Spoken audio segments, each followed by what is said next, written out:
இயலாதவர்கள், கஷ்டப்படுகின்றவர்களுக்கு அவருடைய கண்ணீரை துடைக்க, அதுதான் இந்த பிஜேபி ஆட்களுக்கு அந்த மத ஆட்களுக்கு பிடிக்காது. தொண்டு செய்வது, மக்களுக்கு கண்ணீரை துடைப்பது, அவர்களோடு பயணிப்பது, அவருடைய கஷ்டத்துக்கு பங்கு கொள்வது என்ற பிலாசபிலாம் அவங்ககிட்ட கிடையவே கிடையாது. That's why they are very against us. அவர்களுக்கு எங்களுடைய வாழ்த்துக்களை நாங்கள் தெரிவிக்கின்றோம்.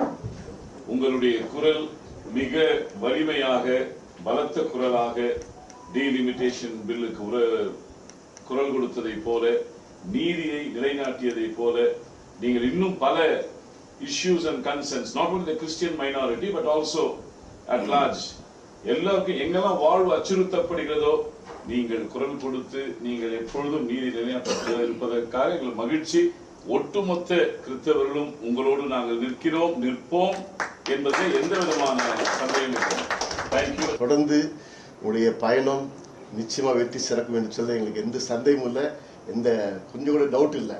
அதே போல் இப்போ நாங்கள் கூடி வந்திருக்கிற நோக்கத்திலையும் எல்லா பிஷப்ஸும் சொன்னது போல நீங்கள் தீவிரமாக நிற்க நாங்கள் உங்கள் ஜெபத்தால் தாங்குகிறோம். முதல் முறையாக ஒரே தலைவர் இந்தியாவில் இந்த சட்டத்தை எதிர்த்து, மசோதாவை எதிர்த்து குரல் கொடுத்துருக்காங்க. அதே போல் எம்பி வில்சன் அவங்களும் பார்லிமெண்ட்டில் பேசியிருக்காங்க. எப்படி இந்த தொகுதி மறுவரை அந்த மசோதாவை தோற்கடித்தீங்களோ அதே போல் இதையும் தோற்கடித்து எல்லோருக்கும் நான் செய்கிற தொண்டு எல்லா மதங்களை கடந்த எல்லாருக்குமான தொண்டு, கல்வி, மருத்துவம் போன்ற ஏழை குழந்தைகள் இது போன்ற அவர்களுக்கெல்லாம் தொண்டு செஞ்சுருக்கோம், காலகாலமாக செஞ்சுட்டு இருக்கோம். ஏன்னா முதல்ல இஸ்லாமிய சகோதரர்களை தனிமைப்படுத்தி அவங்கள நசுக்கினாங்க. இப்போ அடுத்து கிறிஸ்துவ இந்த சிறுபான்மையினரை தனிமைப்படுத்தி அழிக்க, குரல் வலையை நெரிக்க அவங்க முயற்சி பண்றாங்க. எனவே உங்கள்கிட்ட வந்துட்டு எங்களுடைய நம்பிக்கை நீங்க தான். எஃப்சிஆர் கடந்த 10 ஆண்டுகளில் மட்டும் 20,200 எஃப்சிஆரை கேன்சல் பண்ணியிருக்காங்க. அதுல 70% கிறிஸ்துவ மக்கள் சார்ந்த அந்த எஃப்சிஆர்.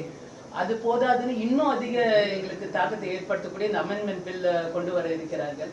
உங்களால மட்டும்தான் இந்த சிறுபான்மை மக்கள், அதுவும் குறிப்பிட்ட நம்மளுடைய கிறிஸ்துவ சமுதாயத்தை காப்பாற்றக்கூடிய ஒரு முக்கியமான ஒரு செயலாக இது இருக்கும்.